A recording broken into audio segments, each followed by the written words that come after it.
Welcome to Hermit Woods, where there's a story in every bottle.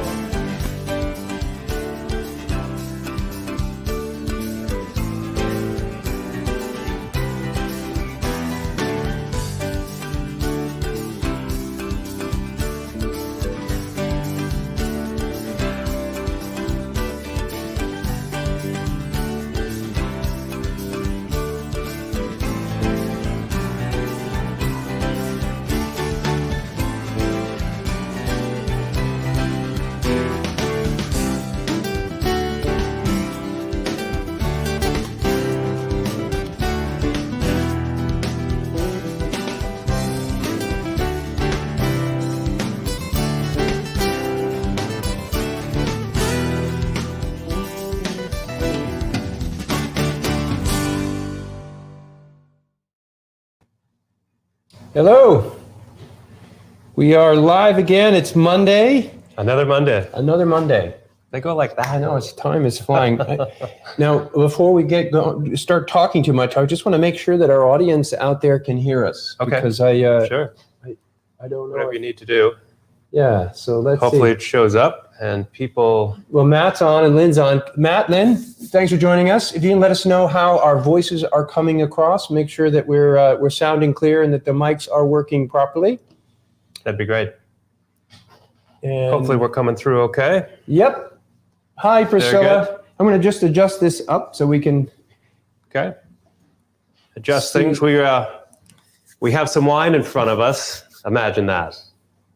On a Monday in the cellar together. Perfect. And there are 3 variations on Petite Blue. Yes. So, as if you read the promo to this, and probably a lot of you didn't, because I'm only just learning how to get the promos out.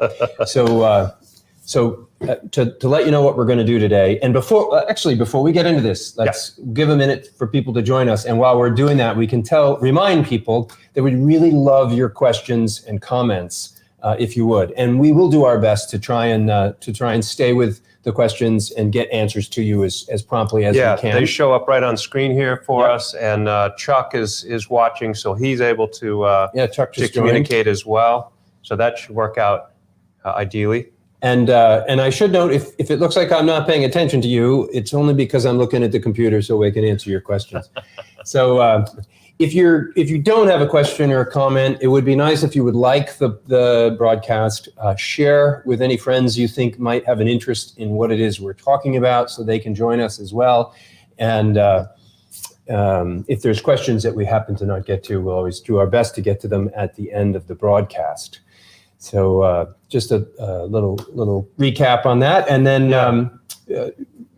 some basic news. We are open again. If anybody had any question about that, we're now open. Our regular winter hours, Sunday through Thursday, 11 to 5, and Fridays and Saturdays, 11 to 6. We look forward to seeing you in the tasting room, and we've opened up tables again down in the wine cellar. That's right. So we have additional seating if their tasting room is full, and it was a good thing. Like on Valentine's Day. We had a busy day this weekend, yes. and people enjoyed our downstairs eating. So I hope you can make it into the winery and say hello. If you do, please ask us about the 3rd floor. We'd love to share the progress. It's really coming along.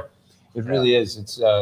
It seems like it's close, although rumor has it they're going to expose the glass cellar story tomorrow. Up there tomorrow, maybe. Maybe. Yeah. Well, it was last Friday. Also. Yeah, I know. And then the week before that. Yeah. So that's enough on that. Today, we're going to talk a little bit more in depth. We have done this before, but we wanted to get a little more in detail for all of you who are interested to know about wine closures and why one winemaker might choose to close their wine with a cork versus a screw cap. And now, as you know, a lot of winemakers are putting their wine in cans. Yep. And there's wide bags of wine, boxes of wine. They've been around for a while. But those little pouches, they're like foil pouches with a little handle with a little pour spout on the side. Those are a little bit newer sort of format. Right. And there's a lot of decisions that go into, I mean, we've had to make these decisions along the way. We continue to struggle with some of the decisions, trying to choose what is the best closure for our wines and for a number of different reasons, both having to do with the quality of the wine, the quality of the presentation, the impact on our environment. There are really a lot of questions. It's not a simple answer. It's complicated. It's really quite complicated. I mean, we've talked about it, read about it for years, ever since we've been into wine. Remember, glass stoppers for bottles. Yep. There's all sorts of different ways of closing that product up. And interestingly, in preparation for today, I read up on it again to get even more attuned to what the issues were. And there still remains a fair amount of controversy. From one website to the next, there is different ideas about what the right decisions are for different reasons. So we may not be the be all and end all on this subject. I think it's a continuum. Likely not. Right. This is just a certain chapter of what's going on. I mean, when we were first making wine, you and Chuck and I, we didn't have a choice of a closure like this made out of sugarcane, a completely green closure. They had synthetics, which this is called a synthetic closure, but most synthetics are made out of petroleum product. They're plastic. And this is a plant-based stopper. Yes. That's very green. And we'll talk a bit more about that. So let's actually start with that. But you know what? Okay, sure. I'm feeling a little thirsty. So maybe we should open a wine. How do you want to open? What are you thinking of? Let's start with cork, because I want to talk about cork first. That's the oldest. There's debate about how long corks have been used in wine bottles. It's believed that the Greeks understood cork to be a great technology for a closure, but it wasn't commonly used, as I believe from the research I did, until about 300 years ago, when it began to be used more regularly as closures in wine. And then much more so in the last couple hundred years, corks have sort of become the definitive answer for how most wines are closed. Did you, in your research, find out when they developed the corkscrew? It was around when they became more popular, about 200 years ago. I hope they'd figure out how to remove it before they even started putting them in. Well, that's and I remember it's sort of a T-handle. You screw it in and then you just pull. Yeah. Well, there's a lot of other variations. If you Google the history of corkscrews, there's hundreds of different styles of corkscrews going back a few hundred years.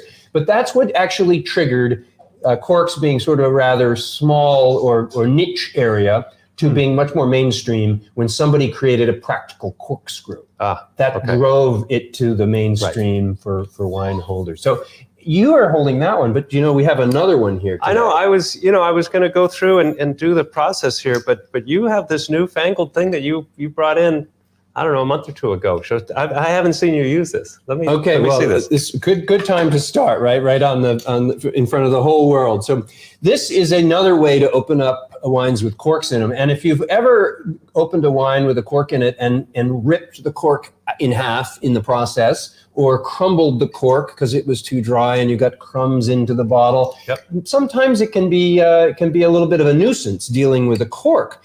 And so I saw an ad for one of these and I thought, well, that's an interesting concept. And I thought I would give it a try. So we're actually testing this here at the winery to see if it makes more sense, because we have some issues with some of our corks. Over the years, we've had some that are a little tight, and I'm sure some of you are familiar. So when those issues come up, this tool actually provides a good answer. So let me show you how this works. It's a little pin right here, and you stick the pin in the center of the cork and pierce the cork all the way in. So now the pin is going through the cork into the wine. And now this is an air pump, just like a bicycle tire. And you pump air into the wine. And when you do that, it builds up pressure. Wow. And eventually there's enough pressure, and it all has to do with how tight that cork is. I suppose if it's a real slippery, loose cork, a little bit of pressure would pop it out. Right. If there's a cork that's under a lot of pressure, it's going to take a lot of air. There it comes. Oh my goodness. There it is.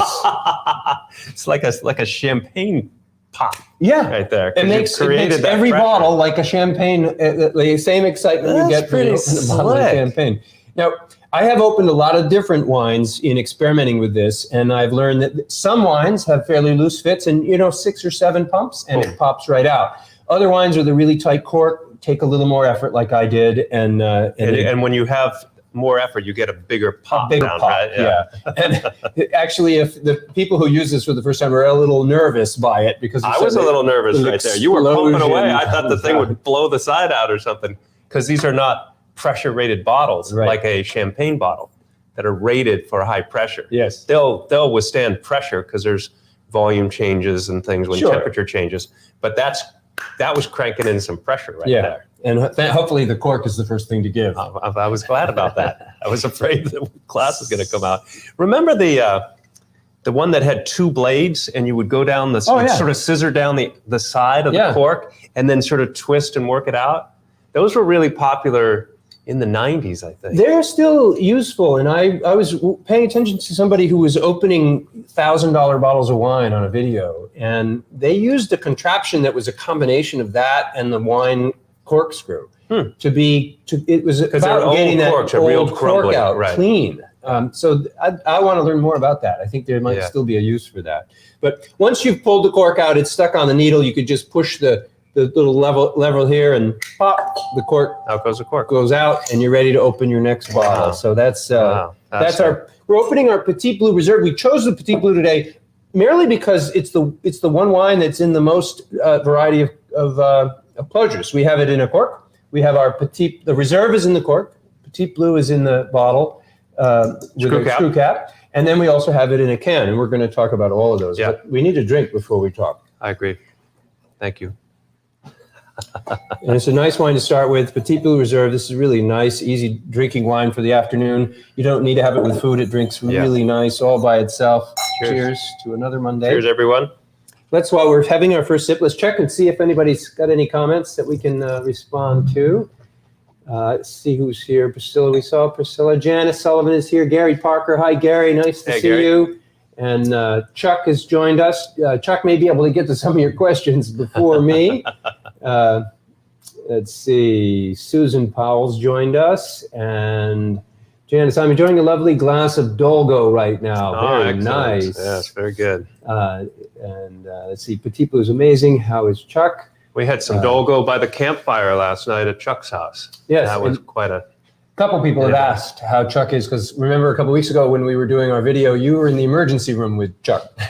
And that's right. He had taken a tumble. That's right. So, yeah, we forgot all about that. Now he's back, able to ski, able actually to go down a luge run in his backyard, weaving through the trees on a little unguided sled. So Chuck is back in action, and we'll be back on the slopes soon, which is good.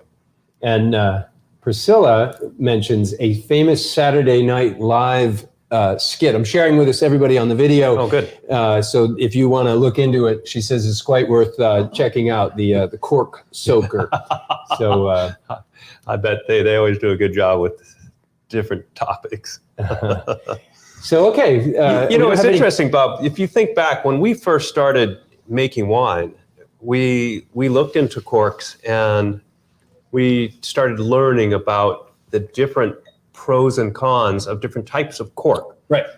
Cork itself. And the finest wines are typically closed in a high-grade, pure cork. It's the bark of a tree. You know what? And go ahead. And then when we were first making like kit wines or small batches, we bought these agglomerated corks.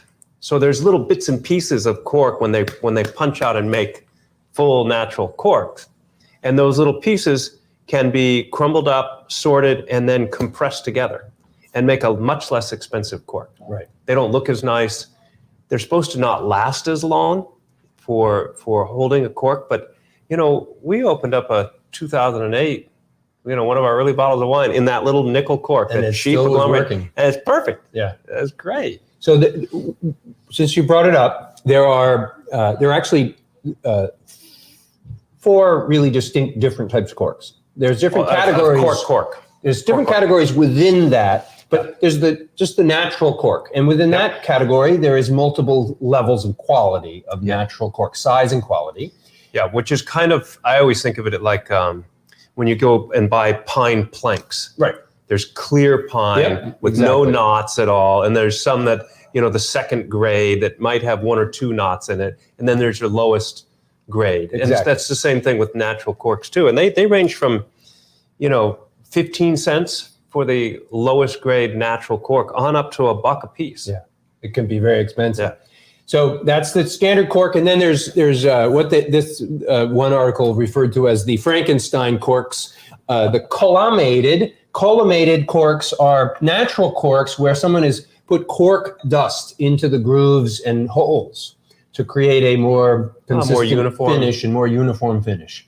And that's a similar version of the agglomerated, which is what you just described, the crumbled corks glued together into a cork.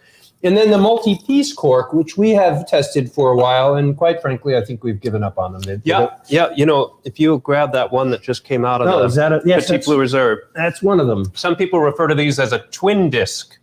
So I don't know if you can see it. The central 80% of that cork is agglomerated. Right in here.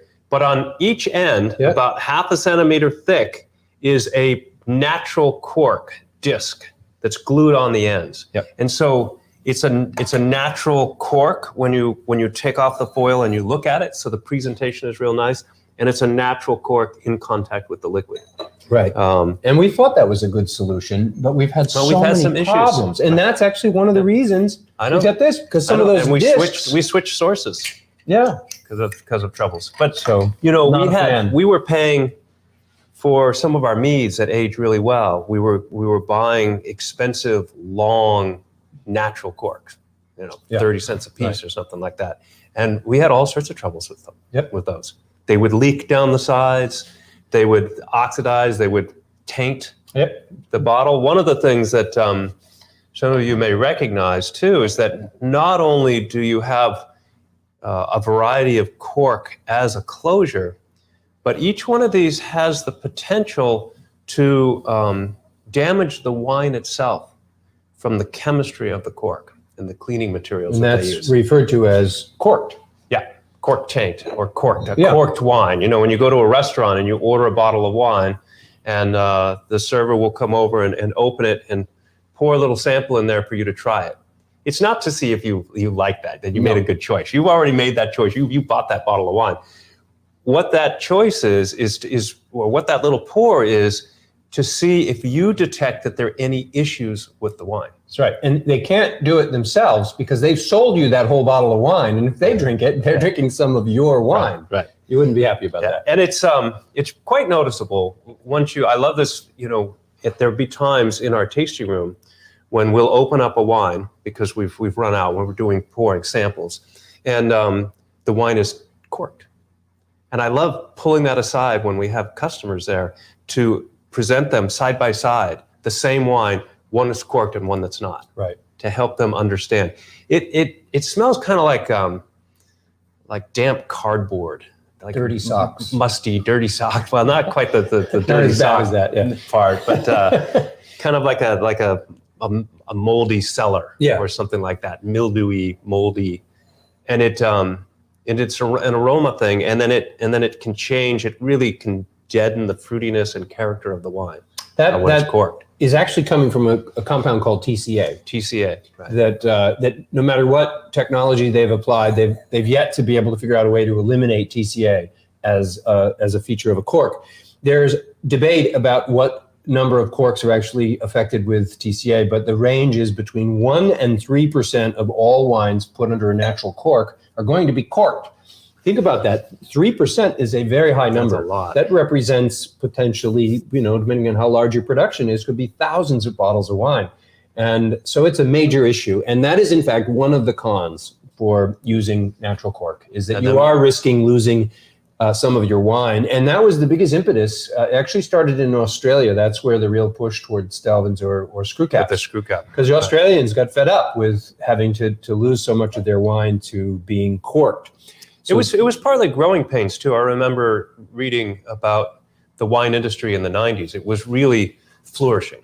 The world was really waking up, right. and consumption of wine was going up all over the planet. And the suppliers of cork in Portugal and Spain were having difficulties keeping up with the demands. And sometimes the cleanliness, the process you were getting lower grade cork. They were running out of the better quality stuff, and people had to have cork. They were putting in cork, and it got as high as 10% of the corks were tainting the wine. There were some well-established wineries in California and elsewhere that went out of business because their 10% of their product had gone bad. Yeah. Their profit margin, they just couldn't survive. It's a major issue. It's a major issue. Yeah. So what are some of the pros? The obvious pros are it's a renewable resource. When you harvest corks, Natural. you do not damage the tree that you're harvesting the corks from. It's traditional. We've been doing it for hundreds of years. Right. People love the sound of the pop of the cork. There's a nice experience that we don't want to give up when we give up the cork. And then cellar worthiness. That's the other variable. They speak about corks as air permeable, and that permeability is critical for the proper aging of a wine, or at least that's the feeling out there. Right. In some wines, that's not the case. You know, a number of wines actually most live right? live a couple years, 2 or 3 years. That's all they're designed to do. They're made in a fashion in the vineyard, the way they grow the grapes, the timing of the harvest, the way they vinify them, turn them into wines, and then how they package them. They're expected to be consumed within a year or two. And so the closure at that point, you don't really need a closure that's going to help it gracefully age for decades. That's a different thing, and that's a very small percentage of the wines out there. And actually, to your point, by the way, it's about 90 to 95% of all the wines today are made in the manner that Ken just said, to be consumed. Quick, right. So that's the majority of wines. Yeah, you go in the supermarket, you're going to buy a bottle of wine, you're going to drink it that night with dinner. Right. And there's a case to be made that a screw cap creates a better closure for a wine that is meant to be young and fruity. It's going to maintain that young and fruitiness. It's not going to let it age in the bottle. Well, there are different types of screw caps. Yes, and we're going to get to that. Okay. So those are the pros of the cork. Some of the negativities of the cork is the cork taint that we just talked about, TCA. Right. Variability. Cork is a natural product from a tree, and there are lots of variabilities about a cork. And when you put it in your wine, you don't know exactly what is going on that cork. Right. It's a natural product, piece of wood. And it's fragile. Thus, we talked about this. Yep. Corks can dry out, can break apart. That can be a problem.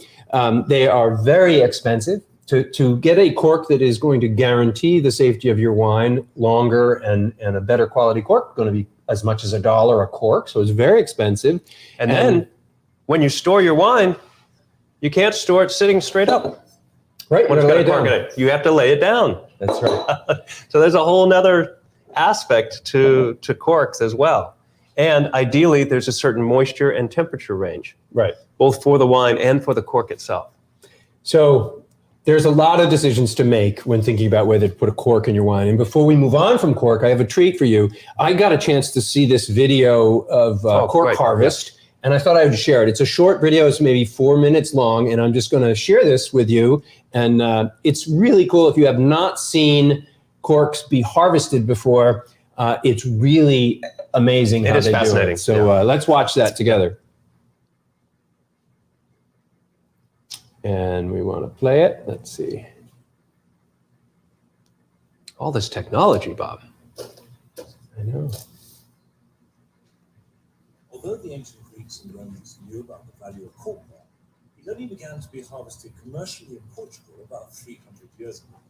It's still done by teams of men, hand axes, and no viable mechanical method has yet been invented to do the job.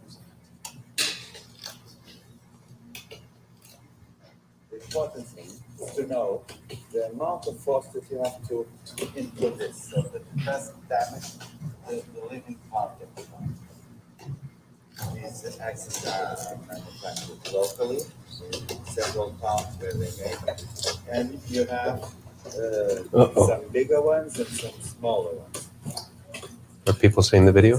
They're not hearing it. Nice. Oh, they're not hearing it. I don't think. We got a note that you folks may not be able to hear the They video. can't hear you either, I don't think, because your audio goes off when you play a video. Okay. I think. I'm not sure.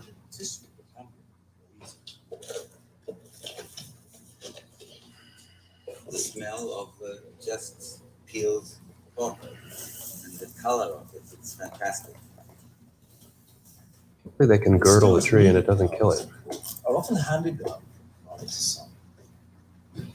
I know it. You have to be really skillful to go max and up in the air. Very important on this. I think you're hearing it through my- Sustainable, because every I thought you were 9 cut off, years though. you peel it and you don't destroy the tree. The more you peel it, the better the cork is. What an extraordinary tree. Cork oaks are the only trees in the world from which you could strip an entire piece of bark like this without killing it. Every tree this size yields sufficient bark to produce 4,000 corks, and this harvest provides employment for at least 60,000 Portuguese workers.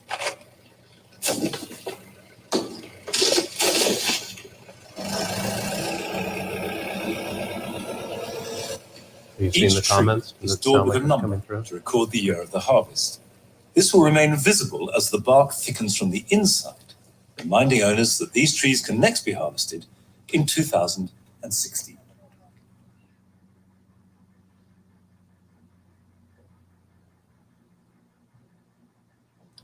Okay, sorry about the technical difficulties there.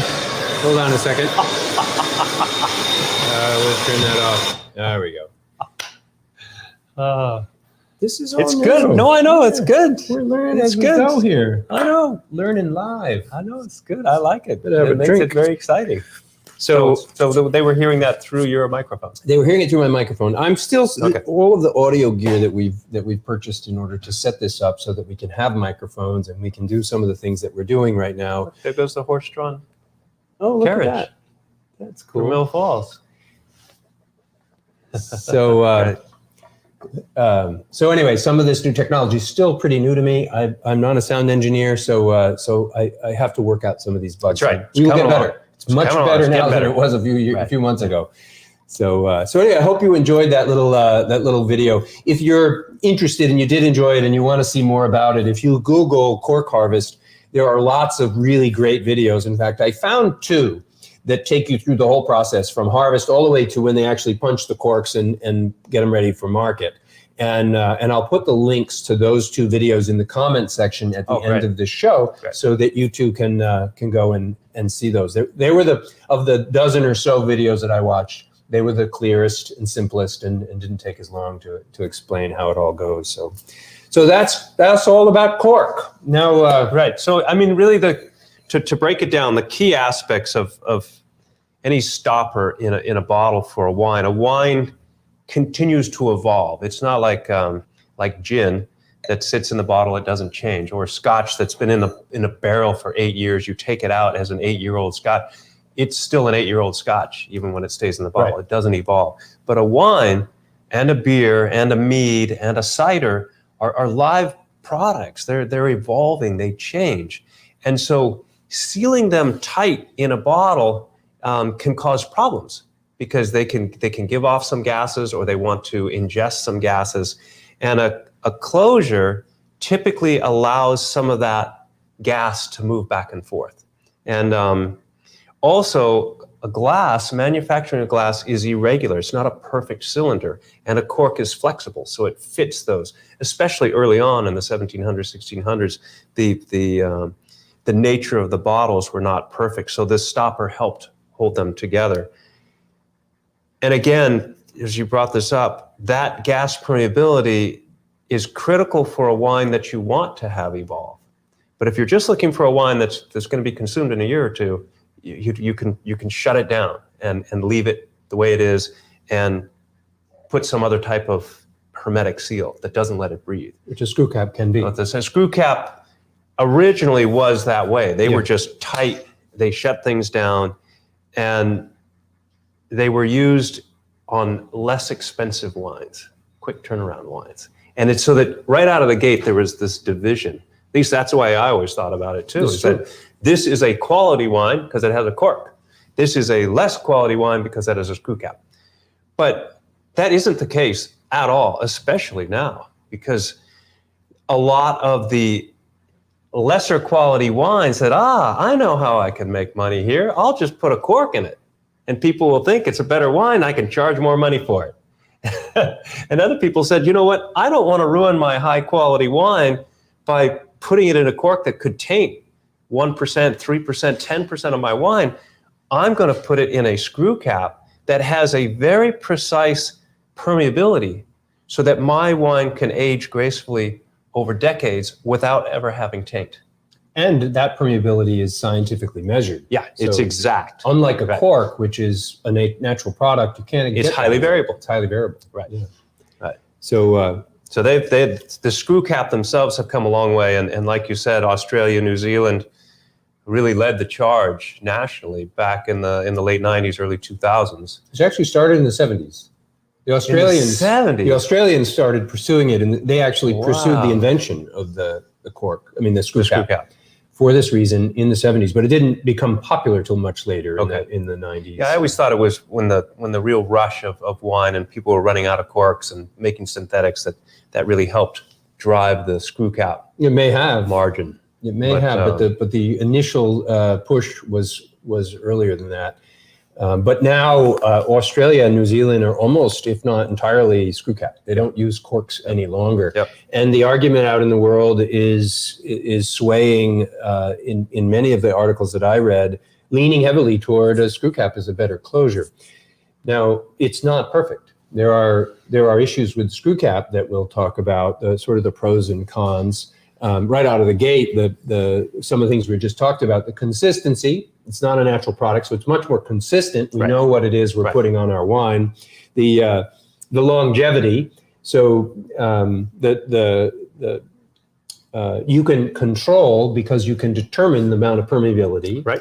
Yep. So and the cork is much more. The screw cap is much more stable. It's not going to break apart. It's not going to dry out. Nice. So Yeah, you can store your wine any way you want. store it Doesn't any have way to you be- want. Right.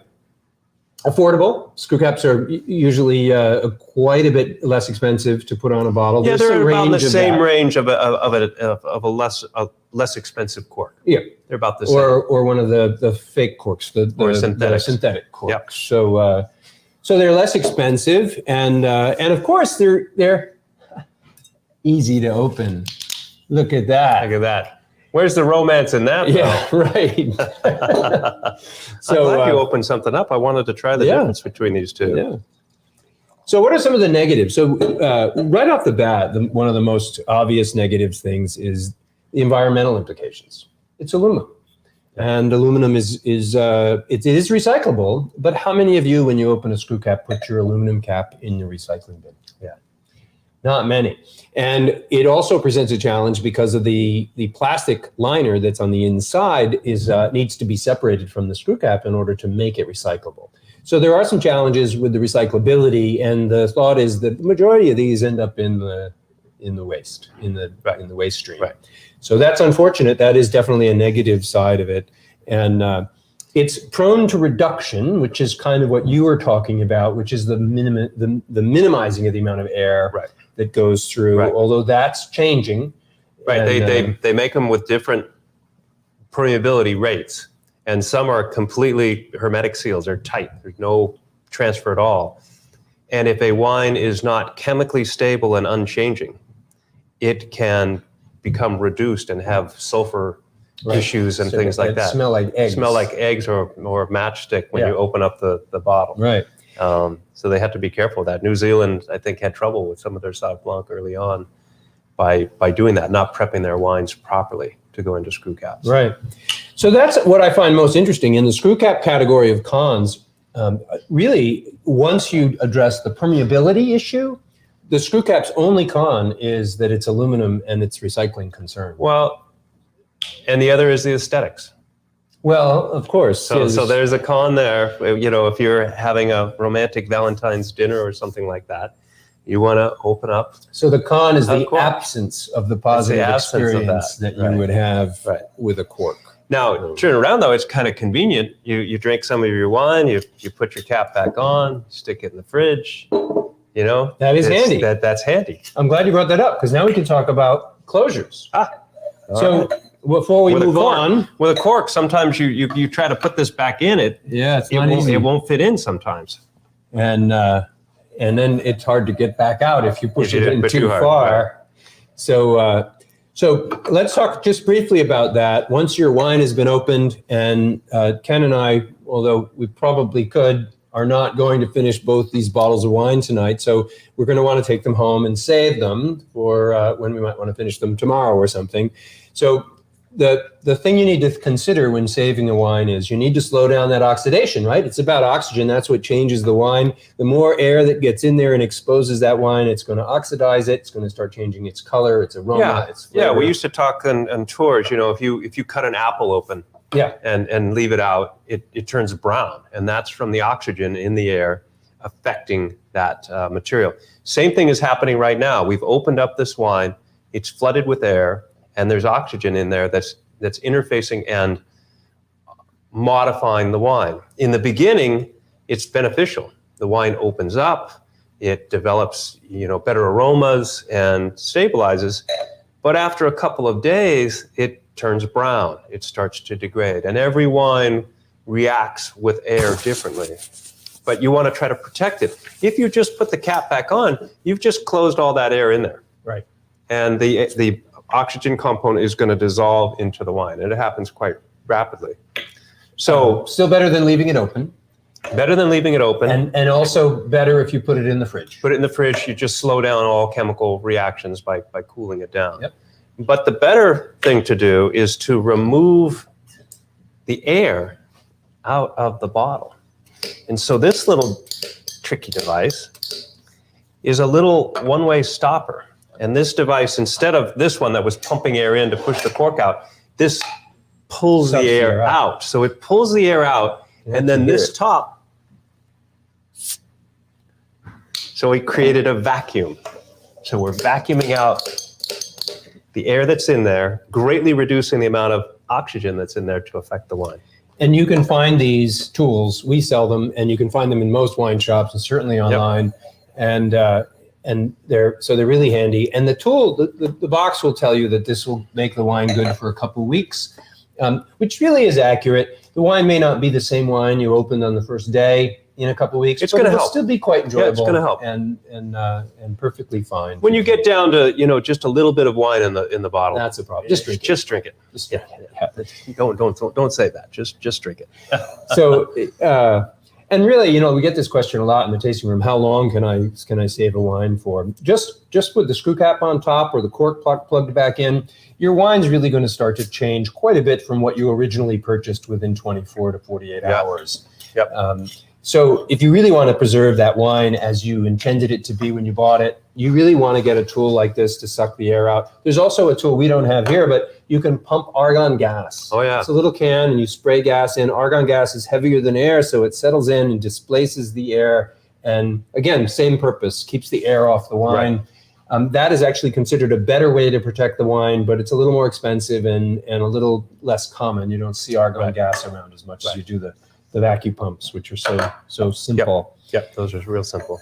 So that's a little bit about closures. We also have our Haley's corkers.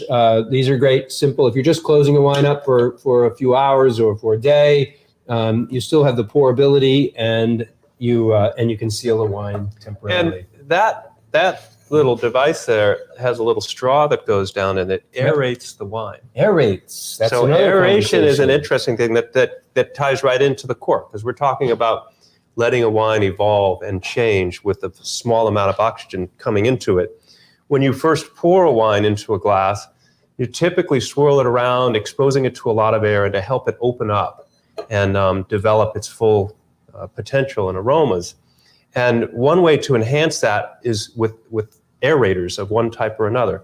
This one has a little straw. Bob's got a big tornado device, so you pour the wine through that. Let's do it. And it aerates it. So a lot of people ask, how do you know how long to open up a wine? How much oxygen does a wine need? A great experiment, you can buy these aerators all over the place in wine shops and food stores and some look pretty cool too. They got these funnel-like vortexy things. And so what this is going to do, and I'll do it, and you'll see it, it introduces a great deal of oxygen into the wine very rapidly. And if you were to do this side by side, so you would aerate one and then take this out and just pour yourself a little bit of wine in a glass. You want to do it side by side? See if you can tell the difference? Yeah, Let's see what that looks like. So we'll get a couple more glasses here and we'll do a side by side. That's kind of fun.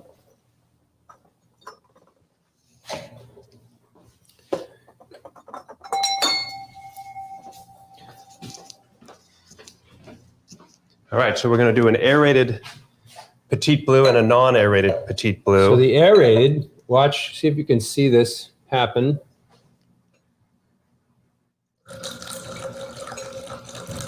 You can see all the bubbles. It's introducing a lot of air very rapidly. And then I'll pour some into a glass that has no air introduction. And then we'll do that for Ken. Maybe you should drink that up. That was, okay. Oh, that's the non. Now I was going to do the aerator over there, but here we go.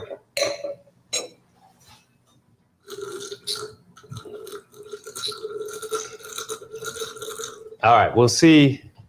Let's not swirl the glass. No. So we're just going to do side by side here to see if adding extra air while we poured it makes any difference at all.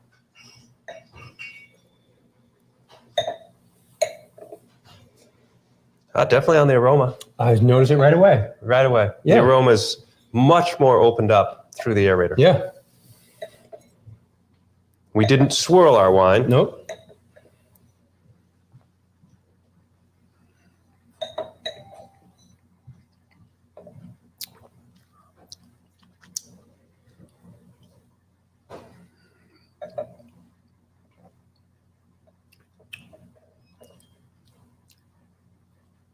It seems a little bit richer texture. Fruitier. Through the aerator. Well, part of the fruitiness, I think, is from the nose. Yeah. I'm getting so much more aromatically, but I was trying to focus on just the flavor separate. But I agree. I think that pouring this Petit Blue through that aerator benefits the wine in drinking it right here and now. Well, I think so too. It really it did a nice job to open it up.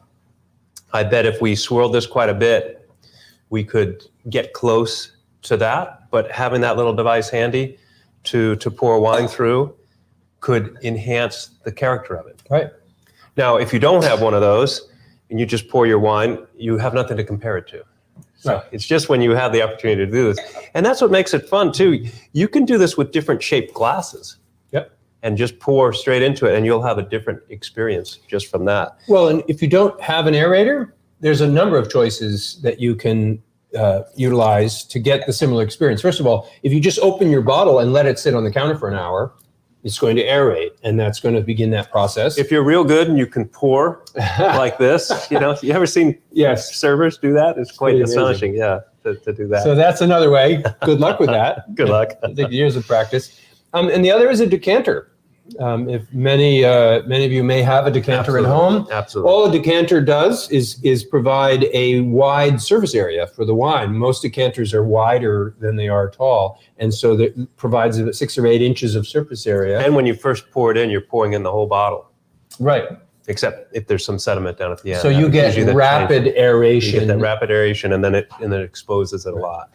I want to share a little story. Just take a moment with everybody here that I had the opportunity with a good friend of mine that's into wines. This is before I knew Bob, and he was very much into wines and started working at a wine shop in Western Massachusetts, and was able to obtain a wide variety of different wines. And his father had collected quite a bit of wine, and this particular wine that he shared was a 1929 Burgundy, and he had a bottle previously. This was in the late 80s. So it's a 60-year-old bottle of Pinot Noir. And he knew from previously opening up one what to expect. So he could tell us in the experience. And this is a wine that you would not have wanted to open up and aerate. And I'll explain why. So he said, I'm going to open this bottle. Everybody get ready. I'm going to have your glasses. I'm going to pull the cork. I'm going to pour you a sip. Taste that, see what's going on. By the time you get through that, 1 or 2 minutes, I'm going to pour you another sample. See what happens there. After you get through that sample, I'll pour another one. So the first little bit he poured was vibrant, bright red, really fruity, juicy, unbelievable wine. It's just amazing wine. And so you're sort of sitting there in rapture and you're smelling this and you're tasting this and all this stuff. He says, okay, now I'm going to pour you another shot. Same bottle, out they come. And this is getting that aged coloration where that's really orange towards the edge. Mm-hmm. And it's getting these sort of like tawny, dried fruit, older cellar sort of aromatics, port-like stuff coming through. And it's like, wow, that just changed in 2 minutes, 3 minutes. And that's really nice too, but a different experience. And by the time we get through that and he pours the last one, it's almost like burnt brick, brown liquid. All the aroma's gone. The flavor now is just like gritty, dry material, no fruitiness at all. All in how many minutes? 10, 12 minutes, something like that. That was it. So if he had opened that bottle, decanted it in preparation for dinner with friends, they would have had this decanter full of brown goop. But we could, that's a wine that had gone, it was so tightly closed up in that bottle for so long. When it became exposed to air, it rapidly changed. And it was that first sip that was just the best. Magical. It was the best, yeah. Yeah. Every time I hear that story, I have just a hint of jealousy. I would love to go back there to do that again. One of these days we will, something like that. So that's a little bit about aeration and closures. And so that brings us to and before we leave the closure topic, I want to mention there are some other closures out there that we didn't talk a lot about this yet, but we did talk a little bit. The synthetic corks, we talked a little bit about. The pros and cons, we didn't talk about that, but it's quite simple. The synthetic corks provide consistency, so you always know what you get. It's just like a screw cap. You're going to get consistency. Right. You're also going to get durability. Nothing's going to tear these apart. They'll last forever. So we're switching to these. These are greener. They're made out of sugar cane. It's a plant-based solution to the cork. There is no chance of TCA whatsoever, so we will not be causing any problem for that. They have well-constrained permeability, so we know this is going to behave like a high-quality cork for decades to come. So our Petit Blue Reserve and our higher-end wines that are much more age-worthy will go into these synthetics, and really excited about that. And when we purchase corks, they have sort of a life in the bag. They come in 1,000 corks per bag, and they need to be put into a bottle and then have liquid in contact with them. With the synthetics, you could buy them and leave them in the bag for 5 years, and they're fine. They don't change. So you don't have to worry about them. I can leave the hopper filled on the corker, and it's no problem. Just fire it up and go anytime.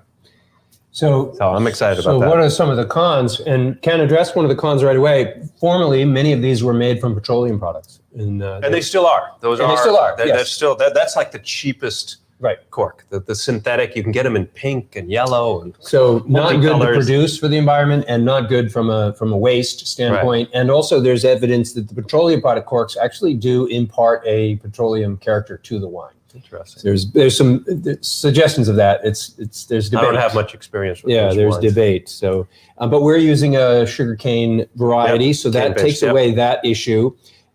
They can be hard to open and really hard to reseal. That's what I've heard. You'll never get these back into the bottle. Right. But hard to open is addressed by this tool. No problem at all getting it open with that. They tell, when I was talking to our supplier about these, they said you cannot put these in with a hand corker. You have to have a pneumatic device to install them because they have a higher level of compressibility or strength to them. Remember, we had that issue when we used to have our hand corker. We came across that issue, and we wore that thing out, didn't we? Let me go back into these and tell me what you think now of these wines after they sat here for 10 minutes.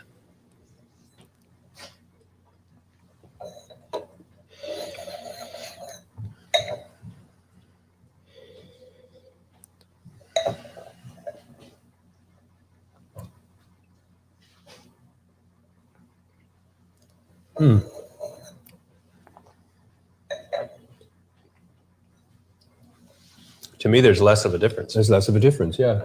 They're coming together. So that aerator there brought the, instant gratification type of thing. It made that wine better. But as this sat in the glass for 10 minutes, it got to where this was. Now, where that's really important to note is Petit Bleu isn't one that really requires opening up. I mean, it does, and obviously we've demonstrated that it does improve it, but it doesn't take long. It's not one you'd have to open it and let it sit in a decanter for an hour or two, like some wines. And, an older wine, a 10-year-old or a 15-year-old wine that's been cooped up in a bottle a long time might take an hour or two to come into its own. And we've had some experience with that. In right along the lines of Petit Bleu, of what you're talking about here, when you open up a wine and it's enhanced by sitting in the glass or aerated, that typically tells you it's a younger wine. Right. That it's going to benefit. It could have benefited by staying in the bottle for another couple of years. It would have achieved this character by sitting in the bottle for a couple of years. The 2012 that we had been trapped in the bottle for 8-9 years, and it was just glorious. And we opened it up, and it was like, wow, this is awesome. 10-15 minutes into it, we're like, whoa, this is losing a little bit.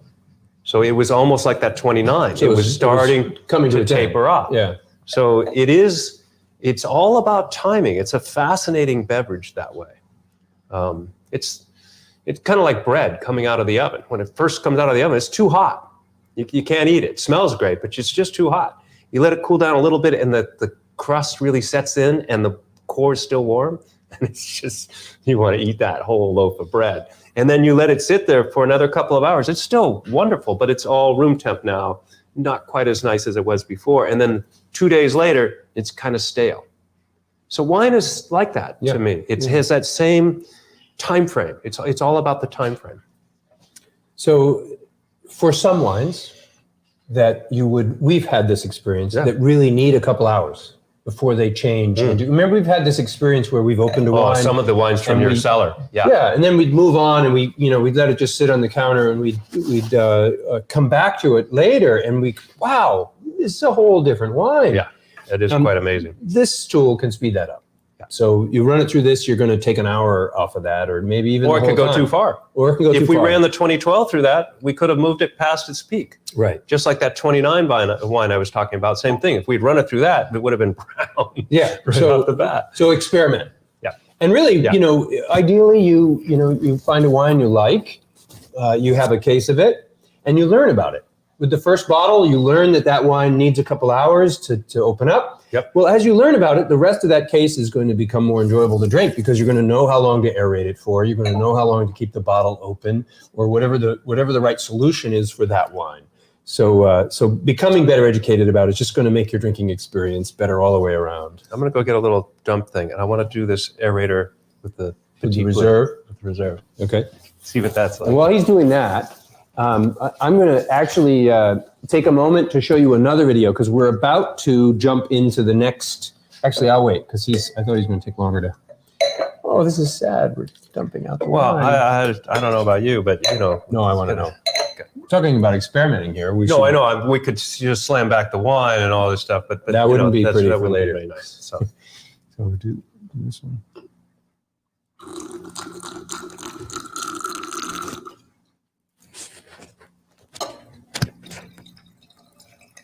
Hold on, let me get the sound.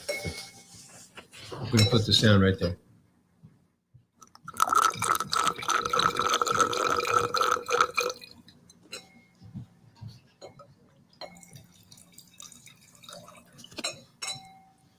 All right. So don't swirl the glasses. All right. Just smell aerators on the left, straight pours on the right. Oh, we were pouring through a small aerator as well. Oh. Such a different wine. You really get that smoky note from the barrel aging of this wine compared to our regular Petit Bleu. Again, it's different on the nose right away. Yeah. It definitely changes it. Yeah. It's not as apparent to me as it was in the Petit Bleu.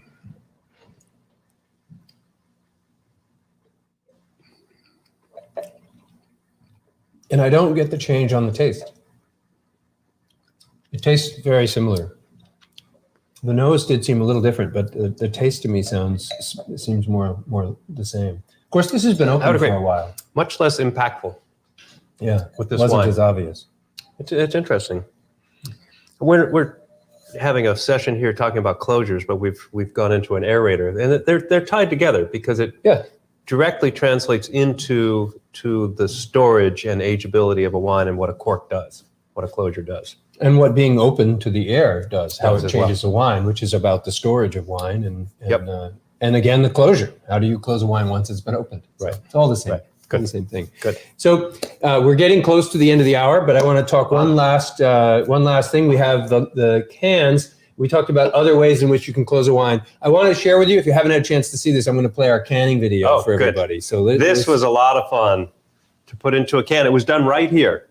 So this company, Ironheart, it's a mobile canning line, serves a lot of cideries and breweries all over the place. And you'll get a chance to see Bob's video here. Hopefully the audio comes through on this one. Let us know if the audio doesn't come through. Yep.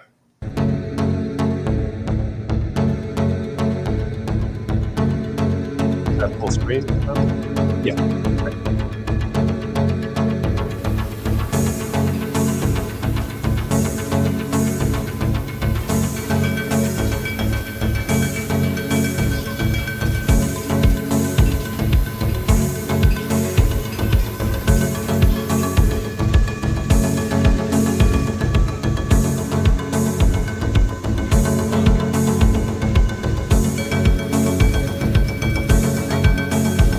We don't need this kind of drive. I don't think about this.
Okay, I hope the sound came through on that okay, and that you enjoyed that little brief video. I know some of you have probably seen that before.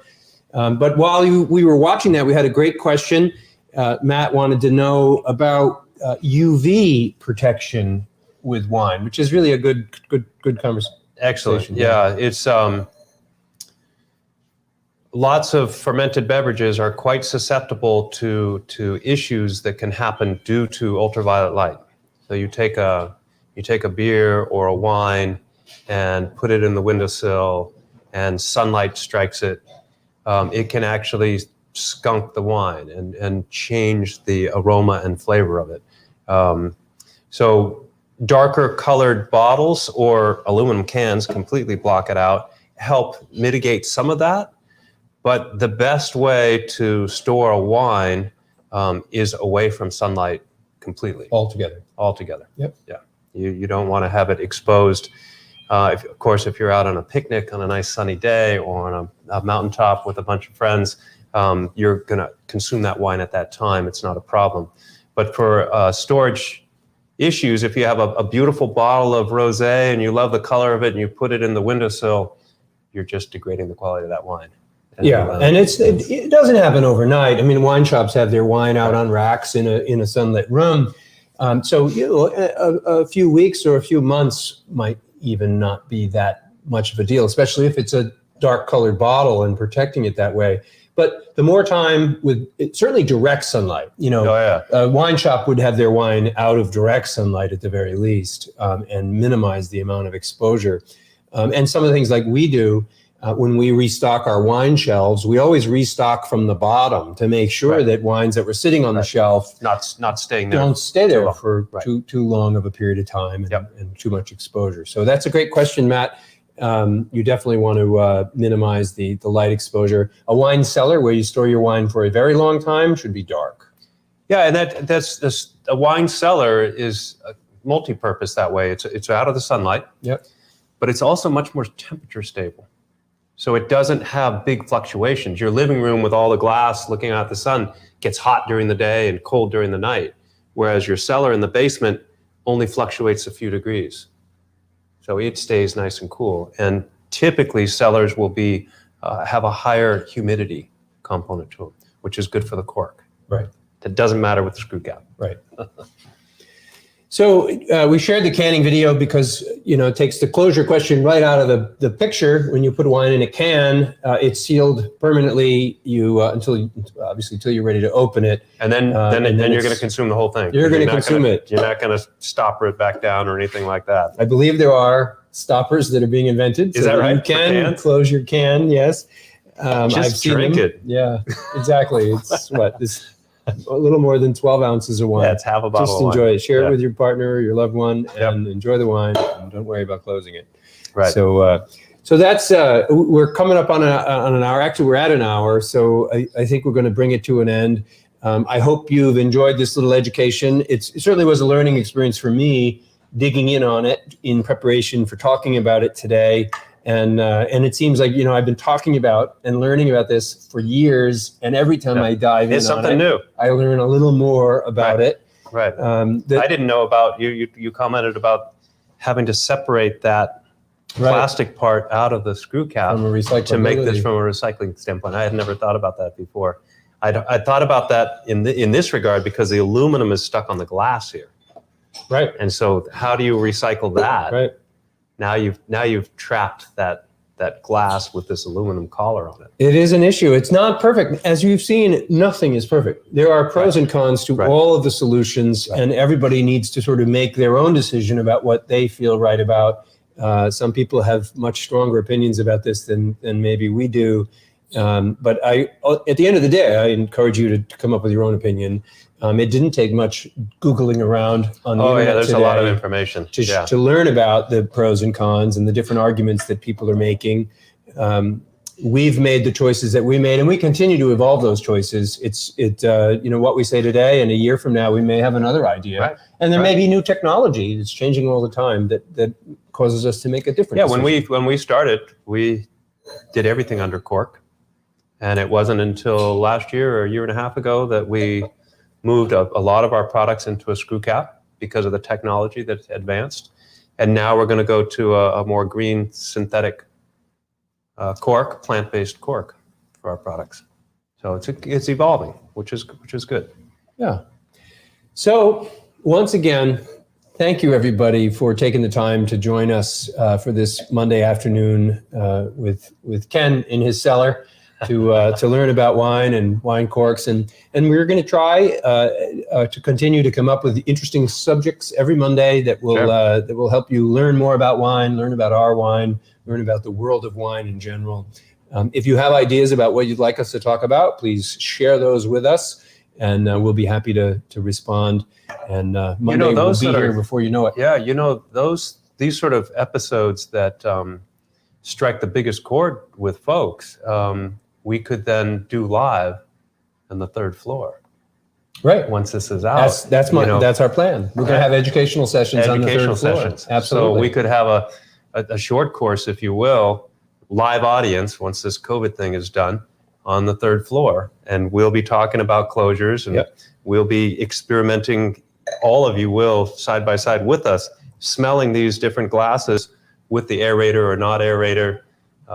That'll be a lot of fun. I'm really looking forward to that. Yeah, me too. Looking forward to that. Looking at the camera is a lot different than being in somebody's presence. Yeah, and I want to add, just before we go, I spent some time this last week making sure that all of the videos that we've shot here Monday afternoon are now on our website. They're on YouTube. Awesome. And they're on our Facebook page. So if you go to our Facebook event page and there was a subject or a topic that you wanted to see that we talked about in the past, They're all there. Just scroll down. There's a description of each video, and there's 30 or 40 videos there now that you can enjoy if there's something you wanted to learn about that we've already talked about in the past. So thank you everybody for being Thanks, part everyone. of our experience. We've had another good Monday afternoon. I will leave it as a little bit of a surprise again, because I have no idea what we're talking about next Monday, but we're going to get better at that and make sure that we let you know beforehand, so you know whether you want to tune in or not. So thanks, everybody. Have a great evening, and Good night. we'll see you next Monday. Awesome. Wait a minute.